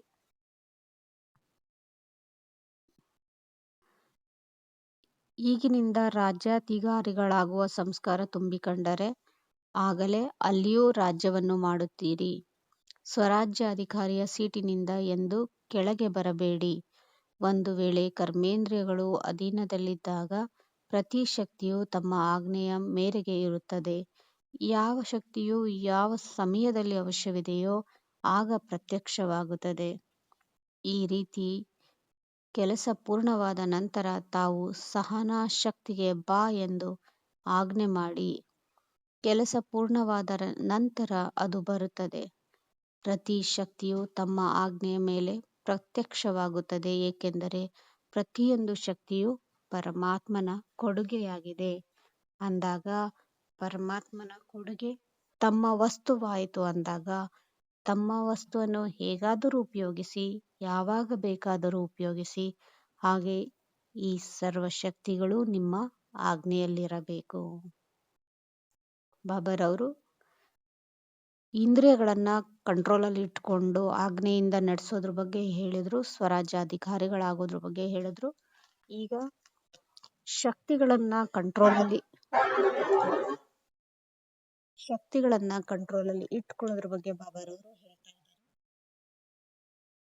ಬಾಬಾರವರಿಂದ ಶಕ್ತಿಯನ್ನ ಪಡೆದುಕೊಂಡು ಶಕ್ತಿಗಳನ್ನ ಕಂಟ್ರೋಲಲ್ಲಿ ಇಟ್ಕೊಂಡು ಯಾವಾಗ ಯಾವ ಶಕ್ತಿ ಬೇಕೋ ಅದನ್ನ ಬಳಸುವಂಥವ್ರು ನಾವಾಗ್ಬೇಕಂತ ಬಾಬಾರವರು ಹೇಳ್ತಾ ಇದ್ದಾರೆ. ಸರ್ವ ಕರ್ಮೇಂದ್ರಿಯಗಳು ನಿಮ್ಮ ಆಜ್ಞೆಯಲ್ಲಿ ಇರುತ್ತದೆ. ಅದಕ್ಕೆ ಸ್ವರಾಜ್ಯ ಅಧಿಕಾರಿ ಮಾಸ್ಟರ್ ಸರ್ವಶಕ್ತಿವಂತರೆಂದು ಹೇಳಲಾಗುತ್ತದೆ. ಆ ರೀತಿ ಪಾಂಡವರಿದ್ದೀರಾ. ಮಾಸ್ಟರ್ ಸರ್ವಶಕ್ತಿವಂತರೂ ಆಗಬೇಕು ಮತ್ತು ಸ್ವರಾಜ್ಯ ಅಧಿಕಾರಿಗಳೂ ಆಗಬೇಕು. ಬಾಬಾರವರು ನೋಡಿ ಹೇಳ್ತಾ ಇದ್ದಾರೆ, ಕರ್ಮೇಂದ್ರಿಯಗಳನ್ನು ಕಂಟ್ರೋಲಲ್ಲಿ ಇಟ್ಕೊಳ್ಳುವಂತಹ ಸ್ವರಾಜ್ಯಾಧಿಕಾರಿಗಳು ಮತ್ತು ಸರ್ವಶಕ್ತಿಗಳನ್ನು ಕಂಟ್ರೋಲಲ್ಲಿ ಇಟ್ಟುಕೊಳ್ಳುವಂತಹ ಮಾಸ್ಟರ್ ಸರ್ವಶಕ್ತಿವಂತರು ನಾವಾಗಬೇಕು ಅಂತ ಬಾಬಾರವರು ಹೇಳ್ತಾ ಇದ್ದಾರೆ. ಮುಖದಿಂದ ಬಂದಿತು ಎಂದಲ್ಲ, ಅದಕ್ಕೆ ಯಾರು ಆಜ್ಞೆಯನ್ನು ಕೊಟ್ಟರು ಎಂದು ನೋಡಿ. ಇಷ್ಟವಿರಲಿಲ್ಲ ಆದರೂ ನೋಡಿದೆವು, ಮಾಡಲು ಇಷ್ಟವಿರಲಿಲ್ಲ ಆದರೂ ಮಾಡಿದೆವು ಎಂದು ಇದು ಯಾರ ಆಜ್ಞೆಯಂತೆ ಆಗುತ್ತಿದೆ? ನಾವು ಚೆಕ್ ಮಾಡ್ಕೊಳ್ಬೇಕು. ಅವರಿಗೆ ಅಧಿಕಾರಿಗಳೆಂದು ಹೇಳಲಾಗುತ್ತದೆಯೇ ಅಥವಾ ಅಧೀನರೆಂದು ಹೇಳಲಾಗುತ್ತದೆಯೋ? ಅಂದಾಗ ಅಧೀನರಾಗಬೇಡಿ, ಅಧಿಕಾರಿಗಳಾಗಿ ಒಳ್ಳೆಯದು. ಸೊ ಬಾಬಾರವರು ನಮಗೆ ಖಂಡಿತವಾಗಿ ಹೇಳ್ತಾ ಇದ್ದಾರೆ, ಮಾಯೆ ಆಜ್ಞೆಯಂತೆ ನಡೆಯುವಂತಹರಾಗಬೇಡಿ. ನಿಮ್ಮ ಕರ್ಮೇಂದ್ರಿಯಗಳನ್ನು ಶಕ್ತಿಗಳನ್ನು ಸರಿಯಾಗಿ ಆಜ್ಞೆ ಕೊಟ್ಟು ಬಳಸ್ಕೊಳ್ಳಿ. ಅಂದ್ರೆ ಈಗ ನನಗೆ ಸಹನ ಶಕ್ತಿ ಬೇಕು ಅಂದಾಗ ಹೇ ಸಹನ ಶಕ್ತಿಯೇ ಬಾ ಎಂದು ಆಹ್ವಾನಿಸಬೇಕು. ಯೋಗ ಮಾಡಕ್ಕೆ ಕುಳಿತಿದ್ದೇನೆ ಅಂದಾಗ ನನ್ನ ಸರ್ವ ಇಂದ್ರಿಯಗಳಿಗೆ, ಮನಸ್ಸು ಬುದ್ಧಿ ಸಂಸ್ಕಾರ ಮತ್ತು ಮಿಕ್ಕ ದೇಹದ ಕರ್ಮೇಂದ್ರಿಯಗಳಿಗೆ ಕೂಡ ನಾನು ಶೀತಲತೆಯ ಶಕ್ತಿಯನ್ನ ಕೊಟ್ಟು ನೀವು ಶೀತಲವಾಗಿ ಶಾಂತವಾಗಿರಿ, ನಾನು ಯೋಗ ಮಾಡ್ತೇನೆ ಅಂತ ಅವುಗಳಿಗೆ ಆರ್ಡರ್ ಮಾಡಿ ಕೂರಿಸುವಷ್ಟು ಅಧಿಕಾರಿ ನಾನಾಗಿರ್ಬೇಕು. ಅವುಗಳು ಮನಸ್ಸು ಮತ್ತು ಬುದ್ಧಿ ಮತ್ತು ಇಂದ್ರಿಯಗಳು ನನ್ನ ಎಲ್ಲಿ ಕರ್ಕೊಂಡು ಹೋಗ್ತಾವೋ ಅಲ್ಲಿ ಹೋದರೆ ನಾನು ನಾರ್ಮಲ್ ಯೋಗವನ್ನು ಮಾಡೋಕ್ಕಾಗಲ್ಲ, ಜ್ವಾಲಾಮುಖಿ ಯೋಗವನ್ನಂತೂ ಮಾಡ್ಲಿಕ್ಕೆ ಆಗಲ್ಲ. ಸೊ ಬಾಬಾರವರು ಇವತ್ತಿನ ಮುರಳಿಯಲ್ಲಿ ಈ ಒಂದು ತೀವ್ರ ಪುರುಷಾರ್ಥದ ಸೀಕ್ರೆಟ್ ಅನ್ನ ಹೇಳ್ತಾ ಇದ್ದಾರೆ. ಹೇಗೆ ನಾವು ಇಂದ್ರಿಯಗಳನ್ನ ಕಂಟ್ರೋಲ್ ಮಾಡಬೇಕು, ಶಕ್ತಿಗಳನ್ನ ಬಳಸ್ಕೋಬೇಕು, ಬಾಬಾರವರ ಛತ್ರಛಾಯಲ್ಲಿದ್ದು ನಿಶ್ಚಿಂತರಾಗಿರ್ಬೇಕು ಮತ್ತು ಬಾಬಾರವರನ್ನ ಕಂಬೈನ್ಡ್ ಆಗಿದ್ಕೊಂಡು ಗೃಹಸ್ಥದಲ್ಲಿ ಇದ್ಕೊಂಡು ಮುಂದುವರಿಬೇಕು ಅಂತ ಇಷ್ಟುವರೆಗೂ ಬಾಬಾರವರು ಹೇಳಿದ್ದಾರೆ. ಮುಂದೆ ಬಾಪ್ದಾದ ಹೇಳ್ತಾರೆ, ಹೇಗೆ ಈಗ ಮಧುಬನದಲ್ಲಿ ಬಹಳ ಬಹಳ ಖುಷಿಯಾಗಿದ್ದೀರೋ ಹಾಗೆಯೇ ಸದಾ ಕಾಲ ಖುಷಿಯಾಗಿರಬೇಕು. ಏಕೆಂದರೆ ಆತ್ಮೀಯ ಗುಲಾಬಿಗಳಾಗಿದ್ದೀರಿ. ನೋಡಿ, ನಾಲ್ಕೂ ಕಡೆ ಎಲ್ಲ ಆತ್ಮೀಯ ಗುಲಾಬಿಗಳು ಅರಳಿರುವ ಗುಲಾಬಿಗಳಿವೆ. ಬಾಡಿ ಹೋಗಿರುವಂಥದ್ದಲ್ಲ, ಅರಳಿರುವ ಗುಲಾಬಿಗಳಾಗಿದ್ದೀರಿ ಅಂದಾಗ ಸದಾ ಈ ರೀತಿಯ ಖುಷಿಯ ಅದೃಷ್ಟವಂತರು ಮತ್ತು ಖುಷಿಯ ಚಹರೆಯಲ್ಲಿರಬೇಕು. ಯಾರೇ ತಮ್ಮ ಚಹರೆಯನ್ನು ನೋಡಿದಾಗ ನಿಮಗೆ ಏನು ಸಿಕ್ಕಿದೆ, ಬಹಳ ಖುಷಿಯಾಗಿದ್ದೀರಿ ಎಂದು ಕೇಳಬೇಕು. ಇವತ್ತು ನಾವೆಲ್ಲರೂ ಬಾಬಾರವರು ಹೇಳಿರುವಂತಹ ಆತ್ಮೀಯ ಗುಲಾಬಿಯಾಗೋಣ ಹಾಗೂ ಸದಾ ಖುಷಿಯಾಗಿರೋಣ. ಪ್ರತಿಯೊಬ್ಬರ ಚಹರೆಯು ತಂದೆಯ ಪರಿಚಯವನ್ನು ಕೊಡಬೇಕು. ಹೇಗೆ ಚಿತ್ರವು ಪರಿಚಯವನ್ನು ಕೊಡುತ್ತದೆಯೋ ಹಾಗೆಯೇ ತಮ್ಮ ಚಹರೆಯು ತಂದೆಯು ಸಿಕ್ಕಿದ್ದಾರೆಂದು ತಂದೆಯ ಪರಿಚಯವನ್ನ ಕೊಡಬೇಕು. ಒಳ್ಳೆಯದು. ಎಲ್ಲರೂ ಚೆನ್ನಾಗಿದ್ದೀರಾ? ವಿದೇಶದವರು ಬಂದು ತಲುಪಿದ್ದಾರೆ. ಇಲ್ಲಿ ಚೆನ್ನಾಗಿರುತ್ತದೆ ಎಲ್ಲವೇ? ಮೋಹಿನಿ ಬೆಹನ್ ನ್ಯೂಯಾರ್ಕ್ ಅವರು ಕೂಡ ಬಂದಿದ್ದಾರೆ. ಅವರನ್ನ ಕೇಳ್ತಾ ಇದ್ದಾರೆ ಬಾಬಾರವರು. ಏರುಪೇರುಗಳನ್ನು ಕೇಳುವುದರಿಂದ ದೂರವಾದಿರಿ, ಒಳ್ಳೆಯದನ್ನು ಮಾಡಿದಿರಿ, ಎಲ್ಲರೂ ಒಟ್ಟಿಗೆ ಬಂದು ತಲುಪಿದ್ದೀರಿ. ಏರುಪೇರುಗಳನ್ನು ಕೇಳುವುದರಿಂದ ಅಂದ್ರೆ ಅಲ್ಲಿ ಆ ಸಮಯದಲ್ಲಿ ಕೆಲವೊಂದು ಏರುಪೇರುಗಳು ನಡೆಯುತ್ತಿತ್ತು. ಆ ಸುದ್ದಿಯನ್ನು ಕೇಳುವುದರಿಂದ ದೂರವಾಗಿ ಇಲ್ಲಿ ಬಂದು ತಲುಪಿದ್ದೀರಿ, ಒಳ್ಳೆಯದನ್ನೇ ಮಾಡಿದ್ದೀರಿ, ಒಳ್ಳೆಯದು ಅಂತ ಬಾಬಾರವರು ಹೇಳ್ತಿದ್ದಾರೆ ವಿದೇಶದವರಿಗೆ. ಡಬಲ್ ವಿದೇಶಿಗಳಿಗೆ ಡಬಲ್ ನಶೆ ಇದೆ ಅಲ್ಲವೇ? ತಾವು ಡಬಲ್ ವಿದೇಶಿಗಳಾಗಿದ್ದೇವೆಂದು ಮನಸ್ಸಿನಿಂದಲೂ ಹೇಳಬೇಕು. ಅಷ್ಟು ನಿಮಗೆ ನಶೆ ಇರಬೇಕು. ಡಬಲ್ ನಶೆ ಇದೆ. ಸ್ವರಾಜ್ಯ ಅಧಿಕಾರಿಗಳೇ ವಿಶ್ವ ಅಧಿಕಾರಿಗಳಾಗುವುದು, ಈ ರೀತಿ ಡಬಲ್ ನಶೆ ಇದೆ ಅಲ್ಲವೇ? ಅಂದ್ರೆ ಸ್ವರಾಜ್ಯಾಧಿಕಾರಿ ಮತ್ತು ವಿಶ್ವ ಅಧಿಕಾರಿ ಎರಡೂ ಅಧಿಕಾರಿಗಳ ಆಗ್ತೇವೆ ಅನ್ನುವ ಡಬಲ್ ನಶೆ ಇದೆ ಅಲ್ಲವೇ ಅಂತ ಕೇಳ್ತಾ ಇದ್ದಾರೆ. ನಮಗೂ ಕೂಡ ಇದೆ. ಬಾಬಾರವರಿಗೆ ಹೇಳ್ಬಿಡೋಣ. ಬಾಪ್ದಾದರವರಿಗೂ ಇಷ್ಟವಾಗುತ್ತದೆ. ಒಂದು ವೇಳೆ ಯಾವುದಾದರೂ ಗ್ರೂಪಿನಲ್ಲಿ ಡಬಲ್ ವಿದೇಶಿಗಳಿಲ್ಲದಿದ್ದರೆ ಚೆನ್ನಾಗಿರೋದಿಲ್ಲ. ವಿಶ್ವದ ತಂದೆಯಾಗಿದ್ದಾರಲ್ಲವೇ ಅಂದಾಗ ವಿಶ್ವದವರೇ ಬೇಕಲ್ಲವೇ? ಎಲ್ಲರೂ ಬೇಕು. ಬಾಬಾರವರು ಡಬಲ್ ವಿದೇಶಿಗಳಿಲ್ಲ ಅಂದ್ರೆ ಆ ಗ್ರೂಪ್ ಚೆನ್ನಾಗಿರೋದಿಲ್ಲ ಅಂತ ಹೇಳ್ತಾರೆ. ಅಂದ್ರೆ ಪ್ರತಿ ಸರಿ ಅವ್ಯಕ್ತ ಮಿಲನ ಮಾಡಕ್ ಬಂದಾಗ ಅಲ್ಲಿ ಕೆಲವರು ಡಬಲ್ ವಿದೇಶಿಗಳು ಬೇಕು ಅಂತ ಬಾಬಾರವರು ಹೇಳ್ತಾರೆ. ಹಾಗಂತ ಬೇರೆಯವ್ರಿಗೂ ಬಾಬಾ ಮನವೊಲಿಸ್ಲಿಕ್ಕೆ ಮುಂದಿನ ಮಾತುಗಳನ್ನ ಹೇಳ್ತಾರೆ. ಮಾತೆಯರು ಇಲ್ಲದಿದ್ದರೆ ಚೆನ್ನಾಗಿರೋದಿಲ್ಲ. ಪಾಂಡವರಿಲ್ಲದಿದ್ದರೆ ಸುಂದರತೆ ಕಡಿಮೆ ಆಗುತ್ತದೆ. ನೋಡಿ, ಯಾವುದಾದರೂ ಸೇವಾ ಕೇಂದ್ರದಲ್ಲಿ ಪಾಂಡವರೇ ಇಲ್ಲದಿದ್ದರೆ ಕೇವಲ ಮಾತೆಯರಿದ್ದರೆ ಚೆನ್ನಾಗಿರುತ್ತದೆಯೇ? ಮತ್ತು ಕೇವಲ ಪಾಂಡವರಿದ್ದು ಶಕ್ತಿಯರಿಲ್ಲದಿದ್ದರೆ ಸೇವಾ ಕೇಂದ್ರದ ಶೃಂಗಾರವಾಗಿರುವುದಿಲ್ಲ. ಇಬ್ಬರೂ ಬೇಕು, ಮಕ್ಕಳೂ ಸಹ ಬೇಕು. ನಮ್ಮ ಹೆಸರನ್ನು ಏಕೆ ತೆಗೆದುಕೊಳ್ಳಲಿಲ್ಲವೆಂದು ಮಕ್ಕಳು ಕೇಳುತ್ತಿದ್ದಾರೆ. ಮಕ್ಕಳು ಸಹ ಶೃಂಗಾರವಾಗಿದ್ದಾರೆ. ಹೀಗೆ ಬಾಬಾರವರು ಎಲ್ಲರ ಮನಸ್ಸನ್ನ ಓಲೈಸಿದ್ದಾರೆ. ಒಳ್ಳೆಯದು. ಈಗ ಒಂದು ಸೆಕೆಂಡಿನಲ್ಲಿ ನಿರಾಕಾರಿ ಆತ್ಮಗಳಾಗಿ ನಿರಾಕಾರಿ ತಂದೆಯ ನೆನಪಿನಲ್ಲಿ ಲವಲೀನರಾಗಿ ಈ ಡ್ರಿಲ್ ಮಾಡಿಸ್ತಾ ಇದ್ದಾರೆ. ನಾವು ಕೂಡ ಸೆಕೆಂಡಿನಲ್ಲಿ ಬಿಂದು ರೂಪ ಆತ್ಮ ಬಿಂದು ತಂದೆಯನ್ನು ಪರಮಧಾಮದಲ್ಲಿ ನೆನಪು ಮಾಡೋಣ.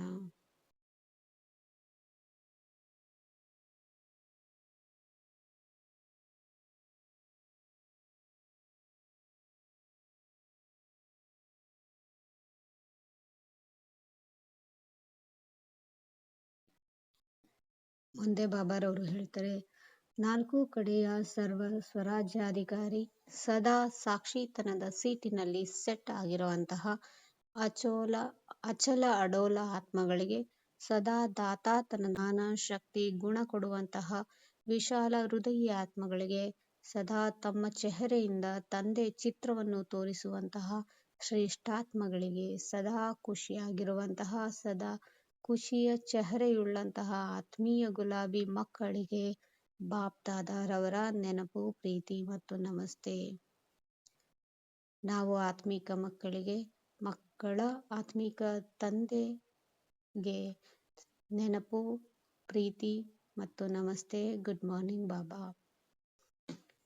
ದಾದೀಜಿಯವರ ಜೊತೆ ಬಾಬಾರವರು ಮಾತಾಡ್ತಾ ಇದ್ದಾರೆ. ಸೇವೆಯ ಜೊತೆ ಎಲ್ಲಾ ಕಡೆ 108 ಗಂಟೆ ಯೋಗದ ಒಳ್ಳೆಯ ಪ್ರೋಗ್ರಾಂ ನಡೀತಾ ಇದೆ.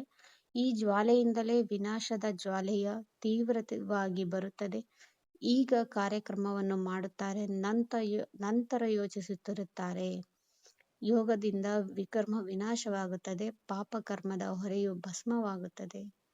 ಸೇವೆಯಿಂದ ಪುಣ್ಯದ ಖಾತೆಯು ಜಮಾ ಆಗುತ್ತದೆ ಎಂದಾಗ ಪುಣ್ಯದ ಖಾತೆಯನ್ನು ಜಮಾ ಮಾಡಿಕೊಳ್ಳುತ್ತಿದ್ದಾರೆ. ಆದರೆ ಹಿಂದಿನ ಯಾವ ಸ್ವಲ್ಪ ಹೊರೆಯ ಸಂಸ್ಕಾರವಿದೆಯೋ ಅದು ಯೋಗದ ಜ್ವಾಲೆಯಿಂದ ಭಸ್ಮವಾಗುತ್ತದೆ. ಸಾಧಾರಣವಾಗಿ ಯೋಗದಿಂದಲ್ಲ. ಈಗ ಏನಾಗಿದೆ? ಯೋಗವನ್ನು ಮಾಡುತ್ತಾರೆ, ಆದರೆ ಪಾಪ ಭಸ್ಮವಾಗುವ ಜ್ವಾಲಾರೂಪದ ಸ್ಥಿತಿ ಇಲ್ಲ. ಆದ್ದರಿಂದ ಸ್ವಲ್ಪ ಸಮಯ ಸಮಾಪ್ತಿಯಾಗುತ್ತದೆ, ನಂತರ ಬರುತ್ತದೆ. ಆದ್ದರಿಂದ ರಾವಣನನ್ನು ನೋಡಿ ಸಾಯಿಸುತ್ತಾರೆ, ಸುಟ್ಟು ಹಾಕುತ್ತಾರೆ. ನಂತರ ಮೂಳೆಗಳನ್ನೂ ಸಹ ತೆಗೆದುಕೊಂಡು ಹೋಗಿ ನೀರಿನಲ್ಲಿ ಹಾಕುತ್ತಾರೆ. ಸಂಪೂರ್ಣ ಸಮಾಪ್ತಿಯಾಗುತ್ತದೆ. ಆದರೆ ಹಿಂದಿನ ಸಂಸ್ಕಾರ, ದುರ್ಬಲ ಸಂಸ್ಕಾರ ಸಂಪೂರ್ಣ ಸಮಾಪ್ತಿಯಾಗಬೇಕು. ಅದು ಸಮಾಪ್ತಿಯಾಗುತ್ತಿಲ್ಲ. ಆದರೆ ಸಮಾಪ್ತಿಯಾಗುವುದಿಲ್ಲ. ಸತ್ತ ನಂತರ ಜೀವಂತವಾಗಿ ಬಿಡುತ್ತದೆ. ಬಾಬಾರವರು ಹೇಳ್ತಾ ಇದ್ದಾರೆ, ಇನ್ನು ಮುಂದೆ ಜ್ವಾಲಾ ರೂಪದ ಯೋಗವನ್ನ ಮಾಡಿ ನಮ್ಮ ವಿಕರ್ಮಗಳನ್ನ ಭಸ್ಮ ಮಾಡ್ಕೊಳ್ಬೇಕು. ಹಳೆಯ ಸಂಸ್ಕಾರವನ್ನು ಕೂಡ ಭಸ್ಮ ಮಾಡ್ಕೋಬೇಕು. ಹಳೆಯ ಸಂಸ್ಕಾರವನ್ನ ಭಸ್ಮ ಮಾಡ್ಕೋಬೇಕು ಅಂದಾಗ ನನ್ನ ಯಾವ ಸಂಸ್ಕಾರ ಕಲಿಯುಗಿ ಸಂಸ್ಕಾರವಾಗಿದೆ, ಸತ್ಯುಗದ ಸಂಸ್ಕಾರವಲ್ಲವಾಗಿದೆ ಎಂಬುದನ್ನು ಫಸ್ಟ್ ಲಿಸ್ಟ್ ಮಾಡಿಟ್ಕೊಂಡಾಗ ಅದನ್ನು ನಾವು ಭಸ್ಮ ಮಾಡ್ಕೊಳ್ಬೇಕು. ನನ್ನ ಹತ್ರ ಲಿಸ್ಟೇ ಇಲ್ಲ, ನಾನು ಯಾವ ಸಂಸ್ಕಾರ ಬಳಸ್ತಾ ಇದ್ದೀನಿ ಅನ್ನೋದೇ ನನಗೆ ಅರಿವಿಲ್ಲವಾದಾಗ ನಾನು ಭಸ್ಮ ಮಾಡಿಕೊಳ್ಳೋದೆ ಹಾಗೆ ಉಳಿದುಕೊಳ್ತೇನೆ. ಅವಾಗ ಏನಾಗುತ್ತೆ, ರಾವಣನ್ನ ನೋಡಿ ಸಾಯಿಸ್ತಾರೆ, ಪ್ರತಿ ವರ್ಷ ಸಾಯಿಸ್ತಾರೆ. ಮತ್ತೆ ರಾವಣನ ಸಂಸ್ಕಾರ ಎದ್ದು ಬರುತ್ತೆ, ಮತ್ತೆ ವರ್ಷ ಸುಡ್ಬೇಕಾಗತ್ತೆ. ಆ ರೀತಿ ನಮ್ಮಲ್ಲಿ ಆಗಬಾರ್ದು. ಸಂಪೂರ್ಣ ಈ ದುರ್ಬಲ ಸಂಸ್ಕಾರ ಸಂಪೂರ್ಣ ಸಮಾಪ್ತಿ ಆಗ್ಬೇಕಂತ ಬಾಬಾರವರು ನಮಗೆ ಕೇಳ್ತಾ ಇದ್ದಾರೆ. ಬಾಬಾರವರು ಹೇಳ್ತಾರೆ, ಸಂಸ್ಕಾರ ಪರಿವರ್ತನೆಯಿಂದ ಪ್ರಪಂಚವೇ ಪರಿವರ್ತನೆ ಆಗುತ್ತದೆ. ಈಗ ನಮ್ಮ ಸಂಸ್ಕಾರ ಪರಿವರ್ತನೆ ಆದರೆ ವಿಶ್ವ ಪರಿವರ್ತನೆ ಆಗುವುದು. ಈಗ ಸಂಸ್ಕಾರಗಳ ಲೀಲೆ ನಡೆಯುತ್ತಿದೆ. ಇದು ಎಂಥ ಒಳ್ಳೆಯ ಶಬ್ದವನ್ನು ಬಾಬಾರವರು ಹೇಳಿದ್ದಾರೆ. ಸಂಸ್ಕಾರಗಳ ಲೀಲೆ ನಡೆಯುತ್ತಿದೆ. ಪ್ರತಿಯೊಬ್ಬರು ತಮ್ಮ ಸಂಸ್ಕಾರದ ಅಧೀನರಾಗಿ ಅದರಂತೆ ನಡೆದುಕೊಳ್ತಾ ಇದ್ದಾರೆ. ಅಂದ್ರೆ ಆ ಲೀಲೆ ಅಂತ ಯಾವಾಗ ಹೇಳ್ತಾರೆ, ನಮ್ಮ ಕಂಟ್ರೋಲ್ ಅಲ್ಲಿ ಇಲ್ಲ, ಆದ್ರೆ ಒಂದು ಪವಾಡ ನಡೀತಾ ಇದೆ ಅನ್ನೋ ತರ ಇದ್ದಾಗ ಲೀಲೆ ಅಂತಾರೆ. ಈಗ ಸಂಸ್ಕಾರಗಳು ಕೂಡ ಅಷ್ಟೇ. ನಾವು ಏನ್ ಮಾಡ್ಬೇಕು ಅನ್ಕೊಂಡಿದೀವೋ ಅದನ್ನ ಮಾಡ್ದಲೆ ಹಳೆಯ ಸಂಸ್ಕಾರಕ್ಕೆ ವಶೀಭೂತರಾಗಿ ನಾವು ಮಾಡ್ತಾ ಇದ್ದಾಗ ಸಂಸ್ಕಾರಗಳ ಲೀಲೆ ನಡೆಯುತ್ತಿದೆ ಅಂತ ಬಾಬಾರವರು ಹೇಳ್ತಾ ಇದ್ದಾರೆ. ಸಂಸ್ಕಾರವು ಮಧ್ಯದಲ್ಲಿ ಪ್ರತ್ಯಕ್ಷವಾಗುತ್ತದೆ ಅಲ್ಲವೇ? ಹೆಸರು ಚಿಹ್ನೆಯೂ ಸಮಾಪ್ತಿಯಾಗಲಿ. ಸಂಸ್ಕಾರ ಪರಿವರ್ತನೆ ಇದು ವಿಶೇಷ ಅಂಡರ್ಲೈನಿನ ಮಾತಾಗಿದೆ. ಬಾಬಾರವರು ಇವತ್ತು ಜ್ವಾಲಾ ರೂಪಕ್ಕೆ ಅಂಡರ್ಲೈನ್ ಮಾಡ್ಕೊಳ್ಳಿ ಅಂತ ಹೇಳಿದ್ರು. ಸ್ಮೃತಿಯ ಸೀಟ್ನಲ್ಲಿ ಸೆಟ್ ಆಗೋದಕ್ಕೆ ಅಂಡರ್ಲೈನ್ ಮಾಡ್ಕೊಳ್ಳಿ ಅಂತ ಹೇಳಿದ್ರು. ಮತ್ತು ಈಗ ಹೇಳ್ತಾ ಇದ್ದಾರೆ ಸಂಸ್ಕಾರ ಪರಿವರ್ತನೆ ಮಾಡ್ಕೋಬೇಕು, ಅದಕ್ಕೆ ಅಂಡರ್ಲೈನ್ ಮಾಡ್ಕೊಳ್ಳಿ ಅಂತ ಹೇಳ್ತಾ ಇದ್ದಾರೆ. ಸಂಸ್ಕಾರ ಪರಿವರ್ತನೆ ಇಲ್ಲದಿದ್ದಾಗ ವ್ಯರ್ಥ ಸಂಕಲ್ಪವು ಬರುತ್ತದೆ, ವ್ಯರ್ಥವಾದ ಸಮಯವೂ ಆಗುತ್ತದೆ, ವ್ಯರ್ಥ ತೊಂದರೆಯೂ ಆಗುತ್ತದೆ. ಎಲ್ಲವೂ ಆಗಲೇಬೇಕು. ಬಾಬಾರವರು ಕೇಳ್ತಾ ಇದ್ದಾರೆ, ಸಮಯ ಮಾಡುತ್ತದೆಯೋ ಅಥವಾ ಸ್ವಯಂ ಪುರುಷಾರ್ಥವನ್ನ ಮಾಡುತ್ತೀರೋ? ಅಂದ್ರೆ ಸಂಸ್ಕಾರ ಪರಿವರ್ತನೆ ಸಮಯ ಮಾಡೋದೆಯೋ, ಅಂದ್ರೆ ಟೈಮ್ ಬಂದಾಗ, ಪರಿಸ್ಥಿತಿ ಬಂದಾಗ ಸಂಸ್ಕಾರ ಪರಿವರ್ತನೆ ಮಾಡ್ಕೋತಿರೋ, ಅಥವಾ ಸ್ವಯಂ ಪುರುಷಾರ್ಥವನ್ನ ಮಾಡಿ ಸಂಸ್ಕಾರವನ್ನ ಭಸ್ಮ ಮಾಡ್ತೀರಾ ಅಂತ ಕೇಳ್ತಾ ಇದ್ದಾರೆ. ಎರಡೂ ಸೇರಿ ಮಾಡುತ್ತೀರಿ ಅಂತ ಬಾಬಾರವರು ಹೇಳ್ತಾ ಇದ್ದಾರೆ. ಸಮಯವು ಸ್ವಯಂ ಪುರುಷಾರ್ಥವನ್ನು ಮಾಡಿಸುತ್ತದೆ, ಏಕೆಂದರೆ ಸಂಸ್ಕಾರ ಮಿಲನದ ಮಹಾರಾಸ್ ಎಂದು ಗಾಯನ ಮಾಡಲಾಗಿದೆ. ಮಹಾನ್ ನೃತ್ಯ ಯಾವ ಸ್ಮಾರಕವಿದೆಯೋ ಅದು ಸಂಸ್ಕಾರ ಮಿಲನದ ಮಹಾನ್ ನೃತ್ಯ ಆಗಿದೆ. ಈಗ ನೃತ್ಯ ಆಗುತ್ತದೆ, ಮಹಾನ್ ನೃತ್ಯವಾಗಿಲ್ಲ. ಈಗ ನಾವು ಇನ್ನೊಂದು ನೃತ್ಯ ಮಾಡ್ತಾ ಇದ್ದೀವಿ, ಮಹಾನ್ ನೃತ್ಯ ಮಾಡ್ತಾ ಇಲ್ಲ. ಹಾಗಾದ್ರೆ ಮಹಾನ್ ನೃತ್ಯ ಯಾವಾಗ ಆಗುತ್ತದೆ? ಅಂಡರ್ಲೈನ್ ಮಾಡಿಲ್ಲ, ದೃಢತೆಯೂ ಇಲ್ಲ, ಹುಡುಗಾಟಿಕೆತನ ಭಿನ್ನ ಪ್ರಕಾರವಾಗಿದೆ. ಒಳ್ಳೆಯದು, ತಾವೆಲ್ಲರೂ ಚೆನ್ನಾಗಿದ್ದೀರಲ್ಲವೇ? ನೋಡಿ, ಅಂಡರ್ಲೈನ್ ಮಾಡ್ಕೊಳ್ಳೋಣ. ಸಂಸ್ಕಾರ, ಹಳೆಯ ಸಂಸ್ಕಾರ, ದುರ್ಬಲ ಸಂಸ್ಕಾರವನ್ನ ಪರಿವರ್ತನೆ ಮಾಡಿಕೊಂಡು ಎಲ್ಲರ ಜೊತೆ ಸಂಸ್ಕಾರ ಮಿಲನವನ್ನ ಮಾಡೋಣ.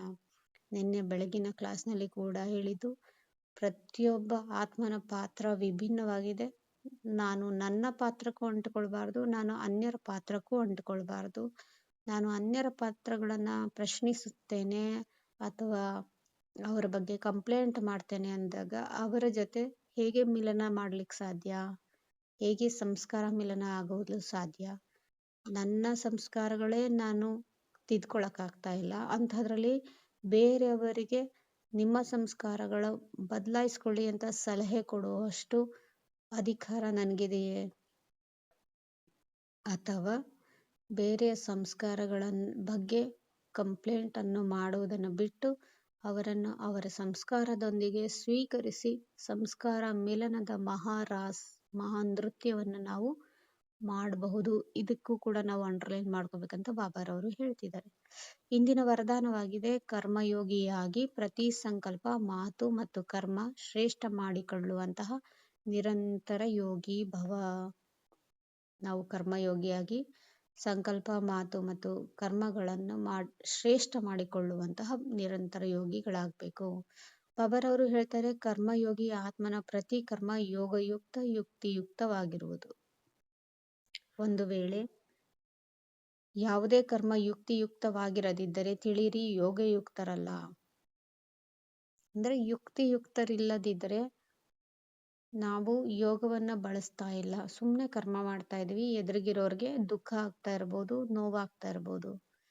ಒಂದು ವೇಳೆ ಸಾಧಾರಣ ಅಥವಾ ವ್ಯರ್ಥ ಕರ್ಮವಾದಾಗ ನಿರಂತರ ಯೋಗಿ ಎಂದು ಹೇಳಲಾಗುವುದಿಲ್ಲ.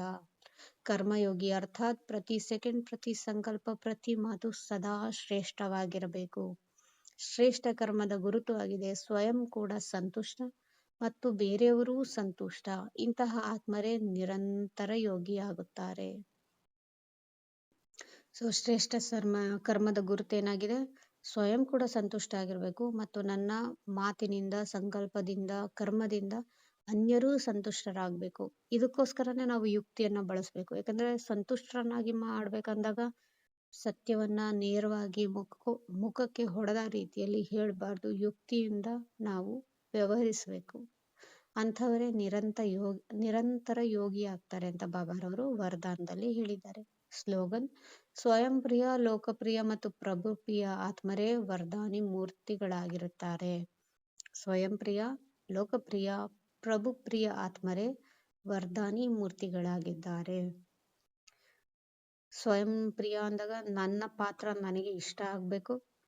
ಲೋಕಪ್ರಿಯ ಅಂದಾಗ ನನ್ನ ಪಾತ್ರ ಮತ್ತೆ ನನ್ನ ಆತ್ಮ ಈ ಲೋಕಕ್ಕೂ ಇಷ್ಟ ಆಗ್ಬೇಕು. ಅಷ್ಟು ಯುಕ್ತಿಯಿಂದ, ಯೋಗಯುಕ್ತದಿಂದ ನಾನು ಎಲ್ಲರ ಜೊತೆ ವ್ಯವಹರಿಸಬೇಕು, ಸಂಸ್ಕಾರ ಮಿಲನವನ್ನು ಮಾಡ್ಕೋಬೇಕು. ಮತ್ತು ಪ್ರಭು ಪ್ರಿಯ, ಬಾಬಾರವರಿಗೆ ಇಷ್ಟವಾಗಿರುವಂತಹ ಶ್ರೀಮತದ ಅನುಸಾರವಾಗಿ ನಾನು ನಡೆದುಕೊಂಡಾಗ ವರದಾನಿ ಮೂರ್ತಿಗಳಾಗ್ತೀನಿ. ವರದಾನಿ ಮೂರ್ತಿ ಅಂದ್ರೆ ವರದಾನವನ್ನ ಕೊಡುವಂಥವ್ರು. ಯಾಕಂದ್ರೆ ದಾತಗಳಲ್ವಾ, ನಾವು ವರದಾನವನ್ನು ಕೊಡುವಂಥವ್ರು ಆಗ್ತೀವಿ. ನನ್ನಲ್ಲೇ ನಾನು ಅಸಂತುಷ್ಟತೆಯನ್ನ ಇಟ್ಕೊಂಡಾಗ ನಾನು ಬೇರೆಯವ್ರಿಗೆ ಏನನ್ನೂ ವರದಾನವಾಗಿ ಕೊಡಲಾಗುವುದಿಲ್ಲ ಎಂಬ ಸೂಕ್ಷ್ಮ ಅರ್ಥವನ್ನು ಈ ಸ್ಲೋಗನ್ ಒಳಗೊಂಡಿದೆ. ಇಲ್ಲಿಗೆ ಬಾಬಾರವರ ಇಂದಿನ ಅವ್ಯಕ್ತ ಮುರಳಿ ಮುಕ್ತಾಯವಾಯಿತು. 2 ನಿಮಿಷ ಯೋಗವನ್ನ ಮಾಡಿ ಮೀಟಿಂಗನ್ನು ಎಂಡ್ ಮಾಡೋಣ.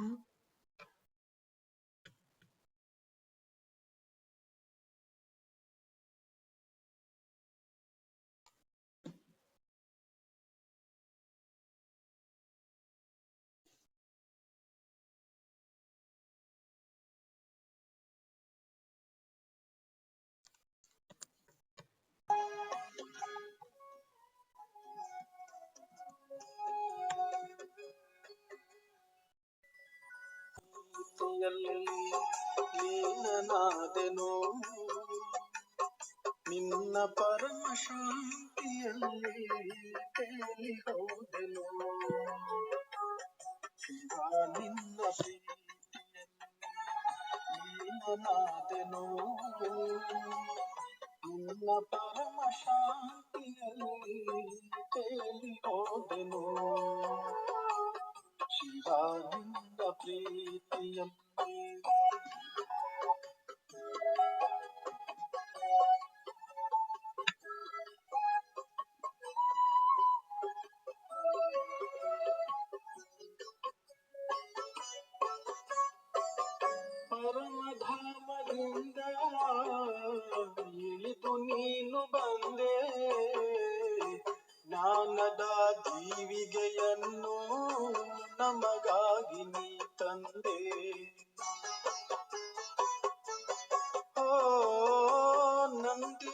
ಜ್ಯೋತಿಗಳ ಬೆಳಗುತ್ತಾ ನೀನಿಂದೆ ಮರುಭೂಮಿಯಂಥ ಮನವ ನಂದನವ ಮಾಡಿದೆ ಶಿವ ನಿನ್ನ ಪ್ರೀತಿಯಲ್ಲಿ ಲೀನನಾದೆನು ನಿನ್ನ ಪರಮ ಶಾಂತಿಯಲ್ಲಿ ತೇಲಿ ಹೋದೆನು ಶಿವ ನಿನ್ನ ಪ್ರೀತಿಯಲ್ಲಿ